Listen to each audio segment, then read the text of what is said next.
నమస్తే, welcome to our channel. నేను anchor సిరి. ప్రస్తుతం మనతో పాటు ఉన్నారు ప్రముఖ ఆధ్యాత్మికవేత్త, వాస్తు జ్యోతిష పండితులు, అలాగే శ్రీ విద్య ఉపాసకులు శ్రీమతి జయప్రద గారు. అమ్మతో మాట్లాడతాం. అమ్మ నమస్తే. నమస్తే అమ్మ. శ్రీమాత్రే నమః. అమ్మ, ఈరోజు ఒక మోస్ట్ ఇంపార్టెంట్ టాపిక్ డిస్కస్ చేయాలనుకుంటున్నాం మీతోని. మనం ఈ ఇయర్ లో చూసుకుంటే కనుక ఎన్నో కేసెస్ చూసాం. బలైపోయిన భర్తలు భార్యల చేతుల్లో. మిక్సీ జార్ అంటారు, డ్రమ్ అంటారు, ఆ రకరకాల థాట్స్ తోని. అసలు ఈ విధంగానే ఈ మధ్య కాలంలోనే చూస్తున్నాం అమ్మ ఇవి ఎక్కువ. ఈ విధంగా అసలు ఎందుకు జరుగుతోంది అంటే, ఇప్పుడు ఈ చంపుతున్న వాళ్ళలో చూసుకుంటే కనుక వీళ్ళలో జాతక దోషాలు ఏమన్నా ఉంటాయి అంటారా? అంటే జాతకం సెట్ అవ్వకుండా పెళ్లి చేసుకోవటము, లేకపోతే వాళ్ళ కర్మ ఫలితాలు అసలు ఏ విధంగా చూసుకోవచ్చు? ఇది ఒక టాపిక్ లో మాకు ఒక ఐడియా వచ్చింది. ఏంటి అని అంటే, దీన్ని బేస్ చేసుకొని అసలు ఏ రాశి వారికి ఏ రాశి వారిని చేసుకుంటే బాగుంటుంది జీవితం అనేది ఒక 12 రాశులకు సంబంధించి ద్వాదశ రాశుల గురించి చేద్దాము అని అనుకున్నాము. సో ఈ రోజు ఆ వీడియో చేద్దామమ్మా. మీ ఒపీనియన్ ఏంటి? తప్పకుండా. అంటే చాలా మంచి విషయం ఇది. అయితే ఇది చంపడం అనేది కొంచెం బాధాకరమైన విషయమే. ఎందుకంటే ఇలా ఎందుకు తయారవుతున్నారు అనే దానికి జాతకంలో ఉండే గ్రహస్థితులు బట్టి ఉంటుంది. కొన్ని విషయాల్లో కొన్ని ప్రారంధ కర్మలు అనుభవించాల్సిన రాక్షసత్వాలు ఉన్న లక్షణాలు కూడా ఉంటాయి. ఇంకొకటి ఏంటంటే, జాతకంలో ఒక్కొక్కరికి కొన్ని సైకాట్రిస్ట్గా కొన్ని ప్రాబ్లం ఉంటాయి. అంటే వాళ్ళ మెంటల్గా కొన్ని ప్రాబ్లమ్స్ ఉన్న వాళ్ళు ఉంటారు. సో మనం జాతకాన్ని పూర్తిగా పరిశీలిస్తే అమ్మాయి క్యారెక్టర్ ఎటువంటిది, అబ్బాయి క్యారెక్టర్ ఎటువంటిది, వాడు ఈ అబ్బాయి ఎలాంటి లక్షణాలు కలిగిన అంటాడు, ఏ సమయంలో ఎలా ఉంటాడు అనేది జాతకంలో తెలుస్తుంది. అలాగే అమ్మాయి జాతకంలో కూడా ఈ అమ్మాయి ఎలాంటి కేటగిరీ అమ్మాయి, సో ఏ జీవితంలో ఏ సాధిస్తుంది, ఏదైనా ఇబ్బంది పెట్టే సిచ్యువేషన్స్ కూడా నడుస్తాయా అనేది కూడా జాతకంలో తెలుస్తుంది. సో మన జాతకాలను పూర్తిగా పరిశీలించాలి. ఇప్పుడు అందరూ ఏంటంటే, జాతకం చూడండి కలిసిందా, వివాహం చేసుకోవచ్చు అని అడుగుతారు తప్ప అమ్మాయి క్యారెక్టర్ కరెక్ట్గా ఉందా, అబ్బాయి క్యారెక్టర్ బాగుందా అని ఎవరు అడగరు. సో ఎవరు అడగరు, ఎవరు డిస్కస్ చేయరు. జాతకంలో ప్రతిదీ తెలుసుకోవాల్సిన ఏంటంటే, వాళ్ళిద్దరు కలవడమే కాదు, ఇద్దరు ఆలోచనలు కూడా బాగున్నాయో లేదు చూడాలి. ఏ ఒక్క ఆలోచన బాగుంటేనే ఆ ఆలోచన వల్లే వాళ్ళు ముందుకెళ్ళగలుగుతారు. ఇద్దరిలో ఎవరికైనా ఒకరికి నెగిటివ్ ఆలోచన ఉంది అంటే ఖచ్చితంగా ఇంకొకరికి అది ఎఫెక్ట్ అవుతుంది.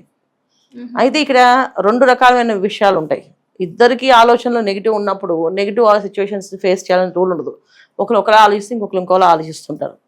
సో ఇద్దరు పాజిటివ్ ఉన్నప్పుడు ఆ పాజిటివ్నెస్ ఇద్దరికి మంచిగా చేయొచ్చు, చెడు చేయొచ్చు.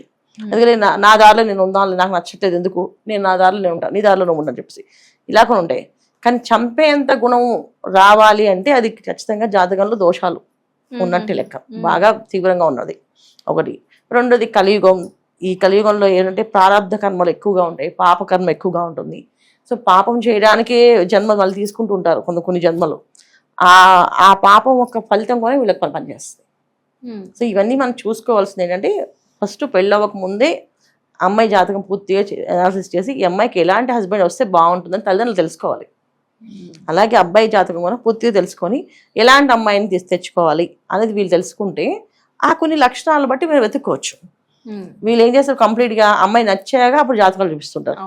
అసలు ఎలాంటి అమ్మాయి కావాలని ఫస్ట్ క్లారిటీ వీళ్ళు తీసుకోరు. ముందు చూసుకుంటారు, బ్యాక్గ్రౌండ్ కావాలంటారు, ఆస్తి అంతస్తులు చూస్తారు.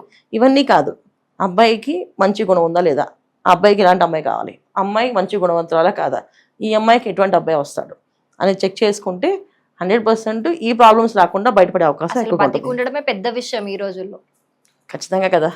అందుకని సో మనం చూసుకోవాల్సింది ఏంటంటే, ఖచ్చితంగా ఈ కంపేటబిలిటీ అనేది ఏవో పాయింట్స్ కింద చూస్తారు, పాయింట్స్ కాదు, లక్షణాలతో చూడాలి. సో ఈ రోజుల్లో కావాల్సింది లక్షణాలు అలా అనమాట. అమ్మ, తర్వాత మిథున రాశి వారికి మరి ఏ రాశి వారితో మంచి మ్యాచ్ ఫిక్స్ అవుతుంది అంటారు? తప్పకుండా మిథున రాశి అన్నారు. ఇక్కడ ఏమవుతుందంటే, వీళ్ళు చాలా తెలివిగా ఉంటారు ఎప్పుడు కూడా. సో ఎదుటి వాళ్ళని నమ్మడం కానీ, ఎదుటి వాళ్ళని నమ్మి మోసపోవడం కానీ, సో ఎదుటి వాళ్ళ మీద నమ్మకం పెట్టుకోరు అసలు. వీళ్ళ మీద వీళ్ళ నమ్మకం ఎక్కువ అనమాట. ఆత్మవిశ్వాసం ఎక్కువ, ఆత్మధైర్యం ఎక్కువ. ప్రతి విషయంలో వాళ్ళు ముందుండే ఆలోచన చేస్తారు. అంటే వాళ్ళ వయసు కంటే ఒక 4 ఏళ్ళు ముందెళ్ళిపోతారు. వాళ్ళు ముందెళ్ళి ఆలోచిస్తారు. ఓకే, ఈ ప్రాబ్లమ్స్ వస్తే ఇలా ఉంటుంది, దీనికి ఇలా చేయాలి, దీనికి ఇలా మాట్లాడాలి, అవతల వాళ్ళ క్వశ్చన్స్ ఇలా వేస్తారు, నేను ఆన్సర్స్ ఇలా చెప్పాలి అని ముందే ప్రిపేర్ అవుతారు. ఒక ఇంటర్వ్యూకి వెళ్ళినప్పుడు ఏవైతే వాళ్ళు క్వశ్చన్స్ వేస్తే ఏమవుతావు అని చెప్పేసి అని జనరల్గా ఏంటంటే పేపర్ స్క్రిప్ట్ ప్రిపేర్ అవుతారు. వీళ్ళు అలా కాదు. స్క్రిప్ట్ కాకుండా లోక జ్ఞానంలో మొత్తం లోకంలో ఉండే విషయాలన్నీ కూడా, ఒకవేళ అక్కడ ఉండే అమ్మాయిలు అయితే ఏ విషయాలు ఎక్కువ ఫోకస్ చేసి అడుగుతారు, ఒకవేళ అబ్బాయిలు ఉంటే ఏ విషయం మీద ఎక్కువ ఫోకస్ చేసి అడుగుతారు అని ఒక అనాలిసిస్ వేసుకొని వీళ్ళు మాట్లాడతారు. వీళ్ళు మాట్లాడేటప్పుడు చమత్కారమైన మాటలు మాట్లాడుతుంటారు. ఆ చమత్కారం ఎదుటి వాళ్ళకి కొత్తగా పరిచయం అయిన వాళ్ళకి మళ్ళీ చాలా ధైర్యంగా మాట్లాడుతున్నారు, వీళ్ళు ధైర్యం ఎక్కువ ఉంది, కాన్ఫిడెన్స్ ఎక్కువ ఉంది అని అనుకుంటారు. కానీ వీళ్ళకి ఒక లెక్క ఉంటుంది అనమాట, ఎవరితో ఎక్కడ ఎలా మాట్లాడితే వాళ్ళు పడతారు అని లెక్క వీళ్ళకి క్లారిటీగా ఉంటుంది అనమాట. సో ఇక్కడ ఎమోషన్తో మాట్లాడాలి, ఇక్కడ లాజిక్తో మాట్లాడాలి, ఇక్కడ మ్యాజిక్ చేయాలి అనే లక్షణం వీళ్ళు ముందే ఊహించుకుంటారు.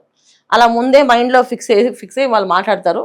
అలా ఉండడం వల్ల ఏంటంటే జనరల్గా వాళ్ళకు ఉండే ఆలోచన విధానం తగ్గట్టుగా వైఫ్ రాకపోతే ఆ వైఫ్కి వీళ్ళు కమర్షియల్గా కనిపిస్తారు. అలాగే హస్బెండ్ రాకపోతే హస్బెండ్కి వీళ్ళు కమర్షియల్గా కనిపిస్తారు. ఈమె చాలా తెలివైంది, మా అమ్మని ఎలా పుట్ల పడేది తెలియదు, పాప మా అమ్మకి ఏం తెలియక మా అమ్మాయికి వెళ్ళి అమ్మేసింది, ఇవన్నీ కమర్షియల్గా వాడుకుంటుంది అనే ఫీలింగ్ ఎక్కువ వచ్చేస్తుంది. సో ఇక్కడ వాళ్ళు జనరల్గా వాళ్ళ వ్యక్తిత్వం ఏంటంటే ఎప్పుడు ఎవరితో ఎక్కడ ఏది మాట్లాడితే పని అవుతుంది. వాళ్ళకి ఫస్ట్ ప్రయారిటీ వాళ్ళ పని.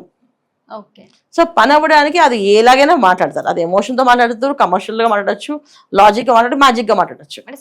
సిచ్యువేషన్ బట్టి వాళ్ళు మామూలు చేసుకుంటారు. అది వాళ్ళ తత్వం అది. సో మిథున రాశి తత్వానికి అధిపతి ఎవరంటే బుధుడు. సో బుధుడు ఏంటంటే మనకి పాదరసం లాంటి వాడు. సో పట్టుకోవడానికి అవ్వదు, పాదరసాన్ని పట్టుకోగలం మనం, అలా ఉంటాయి ఆలోచన విధానం. సో వీళ్ళ మనస్తత్వాలు అలా ఉంటాయి. అందువల్ల ఏంటంటే మనం పట్టుకోలేము, అంచనా వేయలేము. వీళ్ళు ఇలా ఉంటారు, వీళ్ళు ఇలాంటి వాళ్ళని కాదు. బేసిక్గా ఏంటంటే మంచి వాళ్ళే, చెడ్డ వాళ్ళైతే కాదు. ఎందుకంటే ఈ బుధుడు ఒక లక్షణం ఏంటంటే తెలివిగా ఉండడము, తెలివిగా సంపాదించుకోవడము, ఏంటి తెలివితో గెలవడము అనేది నేర్పిస్తాడు. అంతేగాని ఇక్కడ చెడ్డగా ఉండాలి, చెడుగా చేయాలని ఉండదు. ఆ తెలివితేటల్లో అది కమర్షియల్ అవ్వచ్చు, దేనైనా అవ్వచ్చు. వ్యాపారం వ్యక్త ఒక ప్రోడక్ట్ అమ్ముతున్నాడు, దాంట్లో అంతా కంప్లీట్గా ధర్మంగా అమ్ముతాడా? అది వ్యాపారం కదా. వ్యాపారం అంటే అలాగే ఉంటుంది అని చెప్తాను. అలాంటి పదాలు మాట వీళ్ళవి.